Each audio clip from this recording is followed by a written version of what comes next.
Yon, magandang araw po sa inyong lahat mga tol. Ngayon po ay August 31, 2025. At sa totoo lang, nakalulungkot po itong ating pag-uusapan sapagkat sa mga litanya nito pong National Police Commissioner or Vice Chairperson and Executive Officer na si Attorney Ralph Calinisan, hindi niya madirektang sabihin sa harapan ng publiko nang siya po'y tanungin ng mga reporter na si General Torre ay hindi dapat imbestigahan. Bagkos, ano po ang kanyang sinabi? No sacred cow daw. Ang lahat daw po ay titingnan, including General Torre and General Fajardo. Nakakagulat, ano? Bakit kaya biglang nagkaganito ang tono ng sitwasyon, partikular dito po sa missing Sabongeros? Napakasensitibo po nitong ating pag-uusapan at kung ano man ang kahinatnan nito sa hinaharap, bahala na po ang Diyos sa atin, ano? Pero ako po'y nagpapakita at nagpaparamdam sa inyo na ako po'y talagang disappointed sa mga pangyayari po na ito. Unahin po natin pag-usapan ito pong nakakatawa na pangyayari po na ito at nakakagalit somehow kasi kung sino pa yung nagtatrabaho ng maayos, mukhang siya pa ang malalagay sa alanganin. Ito po ay hindi ko naman binantayan talaga. Ayoko na kasi sanang panoorin itong si Attorney Ralph Calinisan. Ito po ay pinagkakatiwalaan ng ating Pangulo kaya po siya tinilaga bilang Vice Chairperson and Executive Officer. Ganito po kasi ang sitwasyon eh. Meron pong 4 na commissioner sa NAPOLCOM. Lahat po yan itinilaga ng Pangulo. Sa 4 na commissioner na yan, isa po dyan ang isang dati o aktibong miyembro ng law enforcement agency. Pero kapag ikaw po ay na-appoint bilang commissioner, ikaw ay kukonsiderang retired from the service. 3 po dyan ay galing sa civilian sector at isa ang babae. Sa 3 po na galing sa civilian sector, doon po pipili ang Pangulo ng Biseo. At ang napili nga po ng ating Pangulo bilang Biseo ay itong si Attorney Ralph Calinisan. Ngayon, ano po ang concern natin dito? Nabasa ko po sa panulat ni Ashley Garbin, hango po ito sa interview sa kanya ng mainstream media. Pero bago natin puntahan ang interview na yan, wag nyo po sanang kalimutang mag-like. 131 likes lang po tayo, 1,000 plus ang nanonood. Kaya sana mag-like po kayo para pag umabot tayo ng 500, magsha-shoutout po tayo mamaya. Tuloy po natin. Ayon po kay Ashley Garbin, ito po ay kanyang paniniwala. Naniniwala ba kayo na involved si Nicolas Torre III sa missing Sabongero? Ang sagot ko po dyan, hindi. Sabi nga po ni Julie Patidongan, ang whistleblower, kaya nga po siya lumakas ang loob na lumabas, ay dahil, sabi niya, hindi kayang bilhin ng pera si General Torre. Sabi pa dito ni Ashley Garbin, ewan ko bakit pa naging Calinisan ang pangalan ng taong ito. Parang ang utak naman kasamaan. Hindi pa sila nakontento. Pinatanggal nyo na nga yung tao, pero ayaw pa rin tumigil sa pamamahiya at pagdidiin kay General Torre. Binasa ko lang ha. Tinanong kasi ng media si NAPOLCOM Commissioner Calinisan. Ang tanong ng media, kinasuhan nyo na po ba si ex-CIDG Chief Macapas at prevented suspension nyo na o preventive yan nyo na siya meron po bang mataas na opisyal kayong iniimbestigahan na di umano'y sa tingin nyo na sangkot sa missing Sabongero? Ang sagot ni kasamaan, Calinisan, meron daw 4 ngayon. Tinanong uli ng media kung kasama sa 4 na iimbestigahan ay si General Torre at ang kanyang spokesperson na si Jean Fajardo. Ang sagot ni kasamaan, Calinisan, wala na po sa binasa ko yun, ako na lang nagdagdag. Papatawa lang ako ha. Okay? No sacred cows ang palalagpasin. Kasama daw sina General Torre at Fajardo na iimbestigahan. Alam nyo, sa nakikita ko dito, gagamitin nila itong issue ng missing Sabongero na ito para i-pressure nila si General Torre para mapilitan na mag-retire. Kasi alam naman natin, ang problema sa PNP, 4-star rank is General Torre. Samantalang si Nartates, 3-star rank. Hindi naman kasi pwedeng dalawa ang 4-star rank. Dapat isa lang. Kaya hanggat di nagre-retire, si General Torre, 3-star lang dapat si Nartates. Malaking question sa leadership ni Nartates ito. Kumbaga, PNP chief ka, tapos 3-star rank ka lang.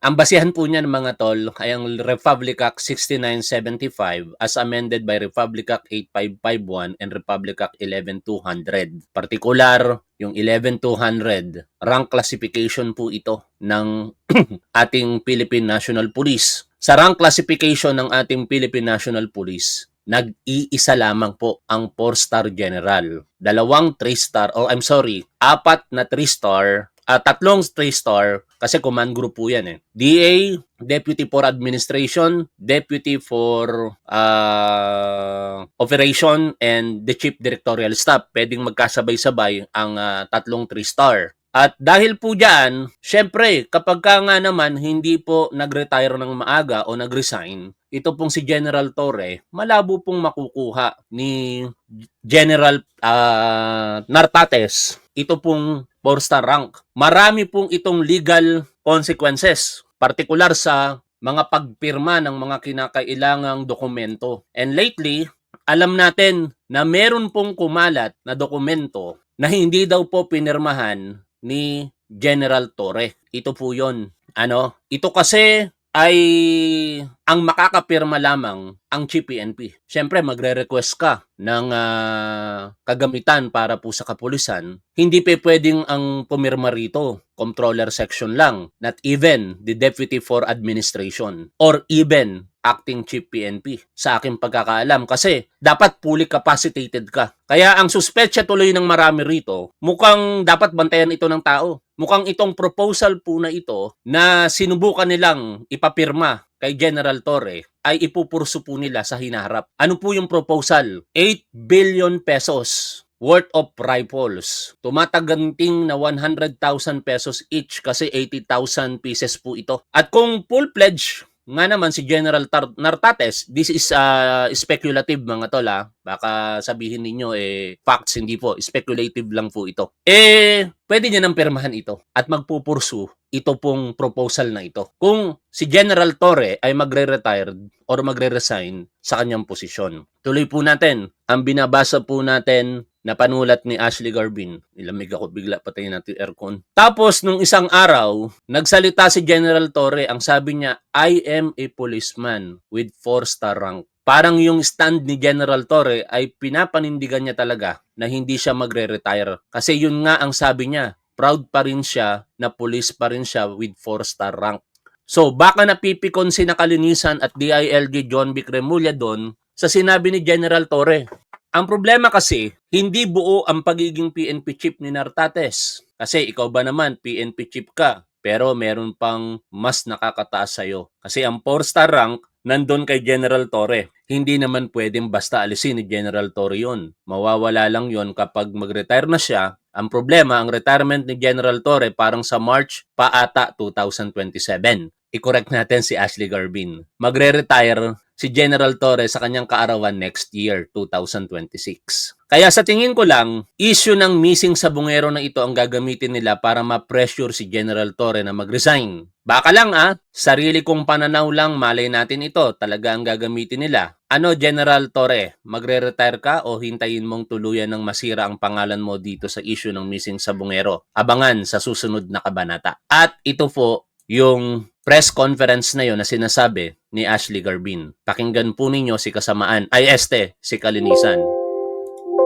Sir, follow up ko lang kasi kanina nabanggit po sila General Torre and si spokesperson. So, kasi sir, quote-unquote, sinabi po ni Police Brigadier General Jen Fajardo na nagtatrabaho lamang daw po ang mama. So, yun po yung sinabi niya sa mga nakaraang press briefing regarding this. So, sir, may possibility po ba na silipin din po natin yung mga naging justify nila Fajardo and same with the General Torre for this investigation, sir? Ulitin ko po, lahat po ay iniimbestigahan. We are aware of those statements. We are aware of facts.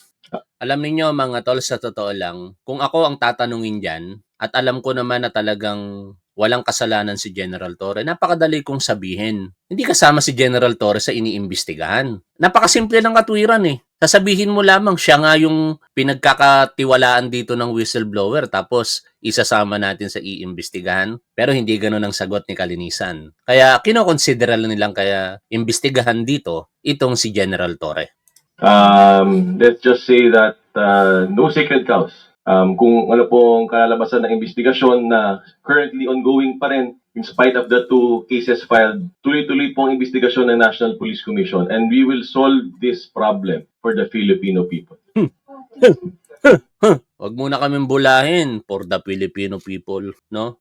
Ang hilig mong press conference sa lahat ng mga Napolcom Biseo, itong si Kalinisan ang hilig sa media mileage, no? Tapos kung magsalita, akala mo bidang-bida di ba? Lagi niya sinasabi, "Di nyo kami kayang bayaran dito. Di nyo ako matatakot." Ang teteng na yan.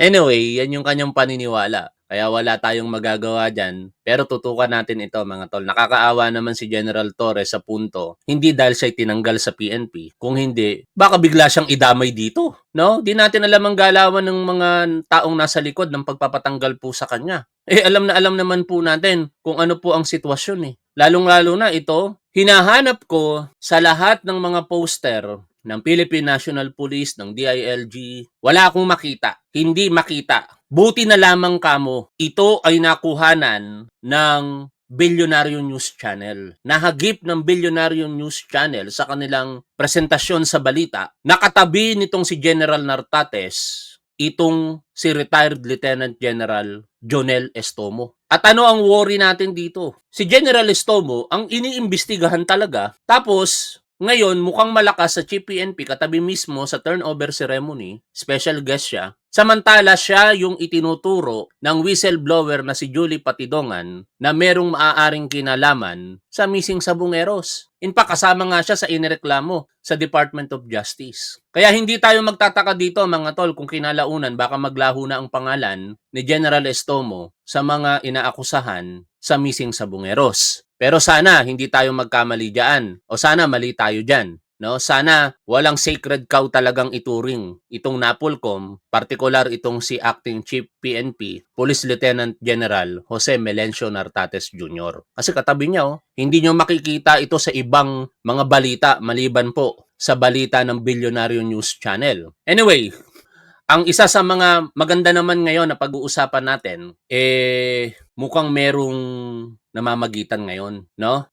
Ayon po dito sa post nito pong si Antonio Montalban, ito po ay isang investigative journalist ng Vera Files at marami po itong mga panulat na talagang naging makatotohanan sa hinaharap. Isa po diyan yung pagsasabi na ang desisyon ng Korte Suprema with regards to impeachment complaint laban kay Sara Duterte ay papabor para kay Duterte. At nangyari nga. Ngayon, meron po siyang panulat 11 hours ago. Sabi po dito ni Antonio Montalban, August 27, somebody in BBM's family intervened and tried to talk to General Torre to keep him. This family member knows the value of Torre in the fight against the Dutertes. How this person will succeed will be seen in the next few days. Someone confirmed that indeed the meeting took place. Sino kaya sa miyembro ng Pers family? Di ba? 4 lang naman yon. Si Attorney Lisa Araneta Marcos, si Congressman Sandro Marcos, si Simon, at saka si Vincent. Pero sa 4 na yan, ang tingin ko, hindi makikialam yung 2 bata, si Simon at saka si Vincent. Kaya probably medyo bababaan natin yung yung pagpili sa 2 na lamang. Kung totoo itong sinasabi ni Antonio Montalban, either si Attorney Lisa Marcos or si Congressman Sandro Marcos. Kung totoo itong sinasabi ni Antonio Montalban. And alam niyo mga tol, hindi kasi ako abogado no? Kaya I cannot debate with regards to the Constitution and even sa batas, Republic Act 6975 and Republic Act 8551 as amended by several laws pa. Napakarami ng amendments ng PNP law. Hindi ko kaya makipagdebate. Kaya ko makipagdebate. What I mean is wala akong moral ascendancy to debate with the lawyers. Pero kaya ko makipagdebate. Kung debate lang ang pag-uusapan, particular dito. Bakit? For decade mga tol, tinuturo ko ito. I have been teaching this subject for more than a decade. Kaya halos kabisado ko ang probisyon pagdating po sa PNP law. And nung tinanggal nila si General Torre, I disagree. Kung napanood nyo yung unang-unang live streaming natin dito tungkol sa pagkakatanggal kay General Torre, more than 6,000 ang nanood sa atin doon, I disagree. Hindi ako nag-agree na tama ang ginawa po ng Napolcom sa pakikialam sa desisyon ng Chief PNP. Although sinasabi ng maraming mga abogado, tama daw. But finally, nakakuha ako ngayon ng kakampi na isang abogado. Ayon po dito sa shared post ni Antonio Montalban din, Lawyer Joel Butuyan one of 5 Filipino lawyers, at hindi lang ordinaryong lawyer po ito, international lawyer po ito, accredited by the ICC, says Republic Act 6975 as amended by Republic Act 8551 does not empower the NAPOLCOM to review the Chief PNP's decision to assign officers to top brass positions. Butuyan steers the Remulla-led narrative by asking the hard question. Was the President misled into believing that NAPOLCOM possesses the power to review and overturn the PNP chief's designation of top officers, and that Torre blatantly violated the agency's exercise of its powers? Uulitin ko sa inyo mga tol, itong stand ko dito ay napaka mapanganib. Dati akong pulis, alam ko ang galawan ng mga kapwa ko pulis. Whatever, kung ano man yung mangyari, dito, ipagpapasa Diyos natin. Pagka nawala bigla si Top 1, sorry na lamang, no? Pero napakadelikado po nito kasi pulis ang binabangga natin dito, no? NAPOLCOM, DILG. Alam niyo kung si Secretary Benhur Abalos po ang nakaupo marahil bilang DILG chief, baka hindi po nangyari ito. Pero ganun pa man, tingnan natin. Ngayon, puntahan po natin itong mismong opinion, Inquirer.net. Basahin po natin. Big questions on Torres ouster, August 28, 2025. What a waste. One of the few bright lights in the ruling administration has been unceremoniously kicked out. The whiff of fresh air from the stale air stable of politicians in the Marcos administration has been disgracefully booted out in full public display. Talagang grabe talaga yung ginawa kasi kay General Torre, mga tol. Pwede mo namang i-delay lamang ng 1 araw o 2 araw para kahit paano yung Pangulo ng Pilipinas ang mag-turnover sa Chief PNP. Atat na atat. Umagang-umaga pag-resume po ng opisina kasi holiday National Heroes Day last Monday, August 26 at 25. The following day, talagang inatat na atat, binira na kagad, tinanggal si General Torre. Unceremoniously. Philippine National Police Chief General Nicolas Torre III. Ipatagalog nga natin kay ChatGPT mga tol para mas maunawaan po nating lahat. Yan. Translate this in Tagalog. Isa-isahin natin, no?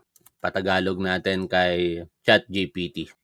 Shoutout po sa inyong lahat. Maraming salamat at umabot tayo ngayon ng 500 likes. Mamaya magsha-shoutout po tayo before the end of the program. At patuloy po nating suportahan ang ating gobyerno. Pero punahin po natin ang mga kakulangan, no? Huwag na po tayo magbulag-bulagan kapag may mga pagkukulang. Hindi po pwede na tayo po ay magbubulag-bulagan sa kabila po ng mga pagkukulang. Pare-parehas nating mahal si Pangulong Bongbong Marcos. Pero ang pagmamahal ay hindi po pagiging martir. Ang tunay na pagmamahal ay pagpapakita po ng malasakit. Tuloy ko po, ang binabasa po natin na artikulo, translated in Tagalog using ChatGPT. Si General Nicolas Torre III, hepe ng Philippine National Police, ay sinibak ni Pangulong Marcos noong nakaraang Lunes at agad na pinalitan ni Police Lieutenant General Melencio Nartates Jr. Ang dahilan umano ng pagtanggal ay dahil sa turf war. Ipinailalim ni Torre sa reshuffle ang mga mataas na opisyal ng pulisya mula colonel hanggang general. Kabilang na ang paglilipat kay Nartates mula pagiging ikalawang pinakamataas na opisyal ng PNP patungong Western Mindanao Police Commander. Naglabas ng resolusyon ang National Police Commission na nakapailalim sa Department of the Interior and Local Government na pinamumunuan ni Kalihim John Vic Remulla na nagdedeklarang walang bisa ang reshuffle at iniutos ang pagbabalik ni Nartates bilang ikalawang opisyal ng PNP. Ipinagtanggol ng NAPOLCOM ang resolusyon nito sa pagsasabing hindi dumaan sa kanilang pagsusuri ang mga reassignment. Ayon sa mga ulat, sinuway ni Torre ang utos ng NAPOLCOM nang ipakilala niya si Lieutenant General Bernard Banac bilang kanyang ikalawang opisyal sa halip na si Nartates sa isang flag ceremony. Dahil dito, napilitang pumunta ang NAPOLCOM sa pamamagitan ni Remulla sa Malacanang upang makuha ang direktiba ng Pangulo na agad natanggalin si Torre bilang hepe ng PNP. sa pagbasa sa mga batas na sumasaklaw sa NAPOLCOM, Republic Act 6975 na binago ng Republic Act 8551, walang nakasaad na kapangyarihan ng NAPOLCOM na suriin at baligtarin ang mga reassignment ng PNP chief sa mga general at matataas na posisyon, taliwas sa kanilang inaangkin. Eto, sinabi ko na po sa inyo ito, pero mahirap akong paniwalaan kasi hindi nga po ako abogado. Ngunit, ang nagsasalita po dito ngayon ay isa ng abogado. Ang kapangyarihan ng NAPOLCOM ay pangunahin para sa policy and program coordination at pagsasagawa ng disciplinary proceedings laban sa mga tiwaling pulis. Ang kanilang administrative control and operational supervision sa PNP ay malinaw na limitado lamang sa pagbuo ng pulisiya at pagpapalabas ng mga alituntunin at hindi kasama ang kapangyarihang suriin at baligtarin ang pagtatalaga o pagdilipat ng mga opisyal na ginawa ng PNP chief para sa mga posisyong hawak ng mga kernel hanggang general na taliwas sa inaangkin ng NAPOLCOM. Sa makatuwid, ang mga resolusyon ng NAPOLCOM na nagpawalang bisa sa mga reassignment na ginawa ni Torre ang siyang questionable ang bisa sa kawalan ng malinaw na kapangyarihan na ipinagkaloob sa NAPOLCOM para suriin ang mga assignment ng mga opisyal. Ang mismong NAPOLCOM ang lumampas sa kanyang kapangyarihan na labag sa mga batas na lumikha dito at nagtakda ng kanilang otoridad kumpara sa PNP chief. Gayunpaman, ang desisyon ng Pangulo na tanggalin si Torre bilang PNP chief ay may bisa dahil ang Pangulo ay may absolutong kapangyarihang magtalaga at mag-alis ng PNP chief. Subalit, nananatili ang malalaki at nakababahalang katanungan. Naloko ba ang Pangulo at pinaniwala na may kapangyarihan ng NAPOLCOM na suriin at baligtarin ang mga pagtatalaga ng PNP chief sa mataas na opisyal at natahasang sinuway ni Torre ang kapangyarihan ng ahensya? O ang pagbabaligtad ba ng NAPOLCOM sa reassignment na ginawa ni Torre ay nangyari mismo sa utos ng Pangulo? Ngayon, puntahan po natin yung Republic Act 8551. Ito po kasi yun eh. Ang kapangyarihan po ng NAPOLCOM ay ang mga sumusunod. As provided in Section 5, it amends Section 14 of Republic Act 6975. Section 14 now reads, Powers and functions of the Commission. Ipatagalog po natin kay ChatGPT. At tingnan po natin kung totoo ba yung sinasabi ng abogado na walang kapangyarihan ng NAPOLCOM na baligtarin ang kautusan ng PNP chief with regards to tactical movement of the PNP officers. Translate this in Tagalog. Oy, nagkamali ako. Translate this in Tagalog. Yan. Isa-isahin natin ang kapangyarihan po ng NAPOLCOM. Hinugot po ang NAPOLCOM sa bisa po ng Section 16, ng Article 16, Section 6 of the 1987 Constitution. Sabi po sa ating Constitution, Section 6 ng Article 16, General Provision. Basahin po natin ito. Section 6. The state shall establish and maintain one police force which shall be national in scope and civilian in character, to be administered and controlled by a national police commission. Tandaan nyo po yung wording na yun, to be administered and controlled by a national police commission. Ayan yung general provision ng ating saligang batas. At ayon po sa ating batas na nagbibigay ng kapangyarihan ngayon sa NAPOLCOM, ito po ang mga sumusunod na kapangyarihan ng NAPOLCOM. Basahin po natin in Tagalog as translated by ChatGPT para mas maunawaan po natin. Narito ang pagsasalin sa Tagalog ng iyong teksto. Section 14 of Republic Act 6975 as amended by Republic Act 8551. Para mas malinaw, ang DILG Act of 1990 is Republic Act 6975, while Republic Act 8551 passed on February 1998 ay mayroon pong titulong The Reform and Reorganization Act. The Professionalization and Reorganization Act of the Philippine National Police. Basahin ko po. Mga kapangyarihan at tungkulin ng komisyon. Ang tinutukoy pong komisyon dito ay ang NAPOLCOM. Gagampanan ng komisyon ang mga sumusunod na kapangyarihan at tungkulin. A.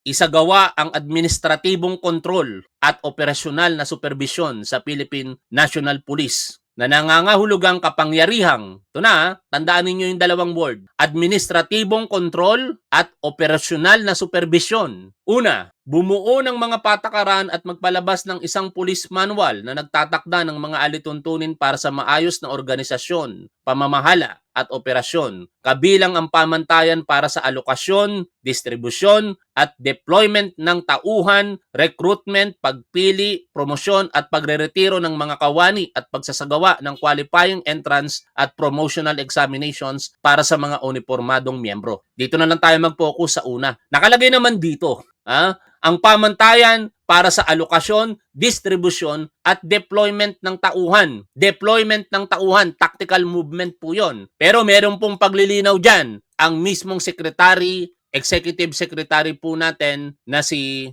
Lucas Berzamin. At ayon po mismo sa dokumento na kanya pong pinirmahan, binibigyan po ng kapangyarihan ang National Police Commission. Ang PNP chief. No? Sabi po dito ni Executive Secretary Lucas Berzamin, dated July 13, 2023, basahin po natin ang dokumento po na ito kung saan para po sa aking pananaw, hindi po illegal ang ginawa ni General Torre. In fact, ito nga po ay pinatunayan din ni John Vic Remulla. Diba sa kanyang press conference, sabi niya, walang anumang paglabag sa batas na ginawa si General Torre.